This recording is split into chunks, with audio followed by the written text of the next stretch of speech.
بسم اللہ الرحمن الرحیم۔ ہم نے ابھی نشست نمبر 76 ختم کی ہے، اب ہم 77 پہ آ گئے ہیں، اور اس کے عنوان ہے بنی اسد کی مہم۔ ام سلمہ رضی اللہ تعالیٰ عنہ سے حضور کا واقعہ رجی۔ ہم گزشتہ نشست میں سن 3 ہجری تک کے واقعات الحمدللہ قلم بند کر چکے ہیں اور بفضل تعالیٰ غزوہ احد ختم کر لیا ہے۔ اب سن 4 ہجری کے واقعات کی طرف بڑھتے ہیں، جو چوتھے سال ماہ محرم میں حضور نے ابی سلمہ بن عبد الاسد اسدی کو بنی اسد کی مہم پر روانہ ہونے کا حکم دیا۔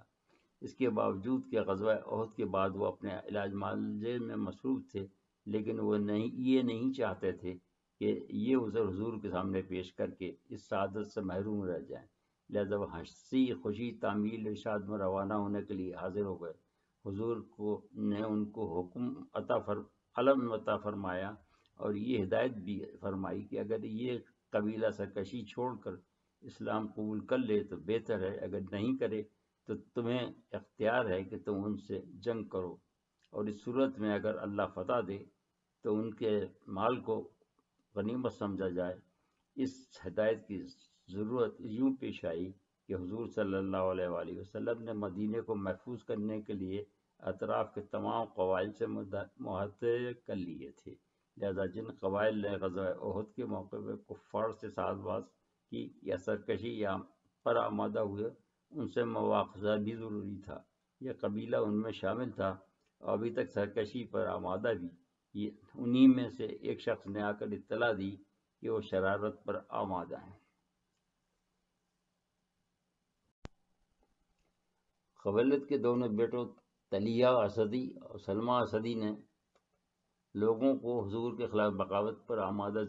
اور جمع کر لیا، مگر جیسے ہی ان لوگوں کو اس لشکر کے آمد کی خبر ملی، وہ اپنے گھر بار و سامان چھوڑ کر فرار ہو گئے۔ تاریخ میں ہے کہ یہ لشکر 150 مجاہدین پر مشتمل تھا۔ یہاں کسی جنگ کی نوبت نہیں آئی، لیکن ابو سلمہ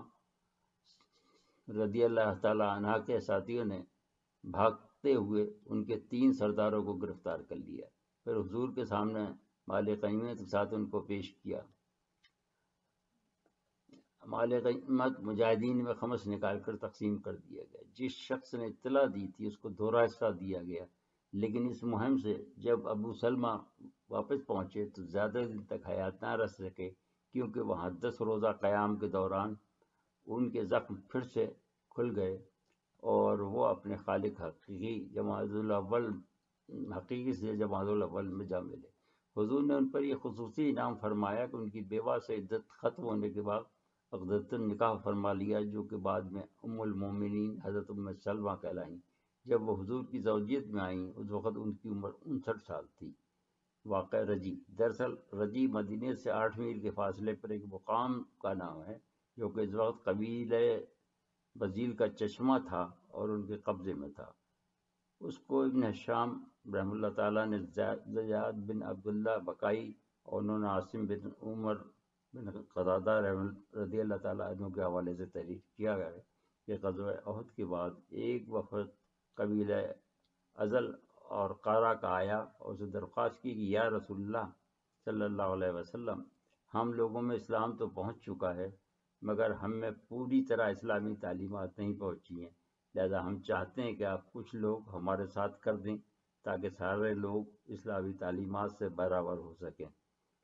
حضور نے اپنے 6 رفقا، جن کا امیر مرشد بن ابو مرشد اسدی کو مقرر فرمایا، باقی 5 اصحاب جن کے نام درج ذیل ہیں ان کے ہمراہ روانہ کر دیا، لیکن انہوں نے پہلے ہی بنو حذیل سے ساز باز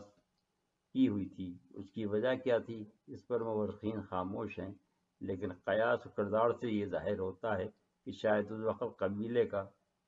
پیشہ بردہ فروشی تھا، واللہ اعلم۔ بہرحال جب یہ لوگ رجی کے چشمے پر پہنچے تو انہوں نے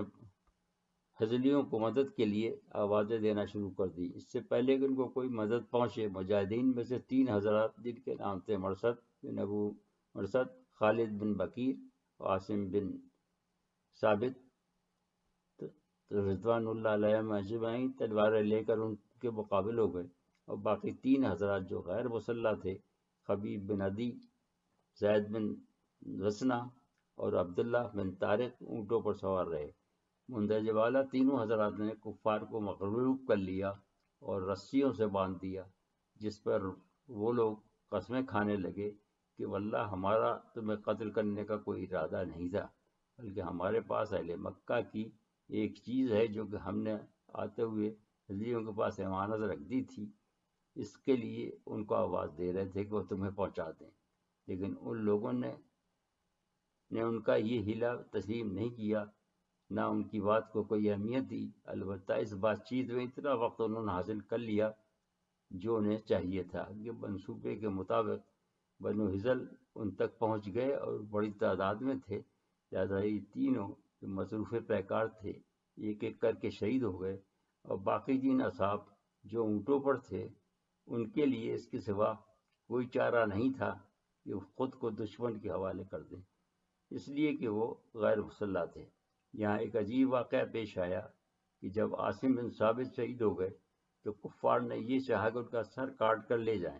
اور سلافہ کے ہاتھ فروخت کر دیں، اس لیے کہ جنگ احد میں سلافہ بن سعد وہ عورت تھی جس کے 2 بیٹے عاصم کے ہاتھوں مارے گئے تھے، اور اس نے قسم کھائی تھی کہ اگر عاصم اس کے قابو میں آ جائے تو میں اس کے سر کا کاسا بنا کر شراب پیوں گی۔ لیکن عجیب بات یہ ہوئی کہ ابھی ہذلیوں نے یہ رضائی کیا تھا کہ معلوم کہاں سے ہزاروں شہد کی مکھیاں وہاں پہنچ گئیں، اور انہوں نے میت کو چاروں طرف سے گھیر لیا، لہذا انہوں نے یہ طے کیا کہ جب یہ مکھیاں شام کو چلی جائیں گی تو سر کاٹ لیں گے، مگر خدا کو ان کی لاش کی کفار کے ہاتھوں بے حرمتی منظور نہیں تھی، لہذا اس دوران بہت تیز بارش شروع ہو گئی اور وہ میت نشے میں سے بہتی ہوئی برساتی نالے میں چلی گئی اور بہہ گئی۔ واضح رہے کہ برساتی نالے یوں تو ریگستان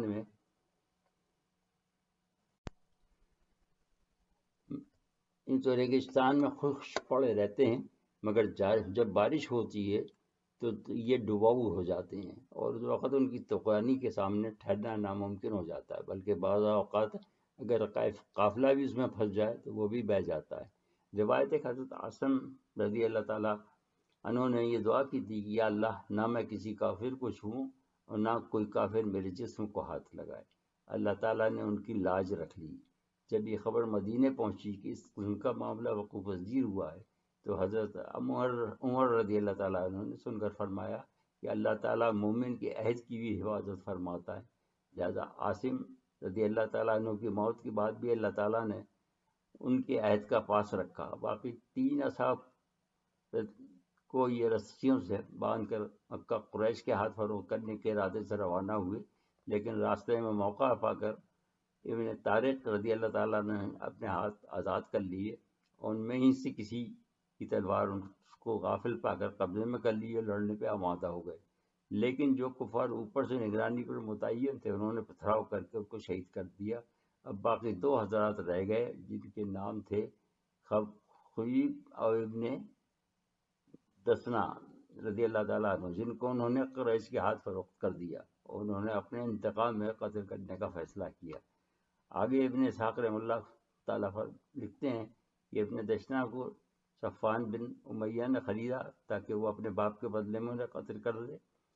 لہذا ان کو حدود حرم سے باہر لے جایا گیا۔ جب وہ مقام تنیم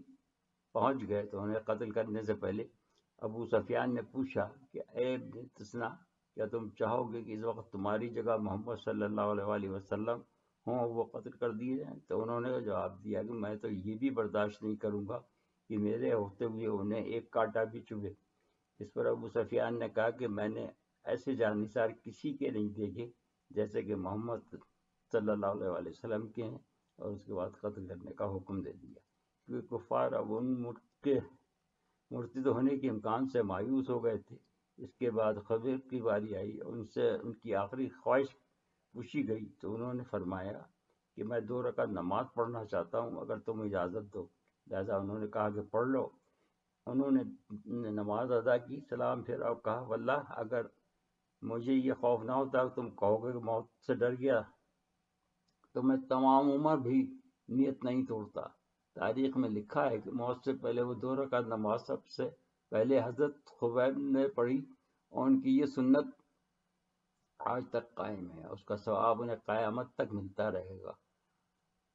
خبیب حضرت اللہ تعالیٰ عنہ کے بارے میں حجیر کی لونڈی معاویہ کا بیان ہے کہ وہ اسی کے گھر میں قید تھے، اور دوران قید اس نے دیکھا کہ خبیب رضی اللہ تعالیٰ عنہ کے ہاتھ میں آدمی کے سر کے برابر انگور کا خوشہ ہے، جس میں سے وہ کھا رہے تھے۔ ایسے انگور اس نے روئے زمین پر اس سے پہلے کبھی نہیں دیکھے تھے۔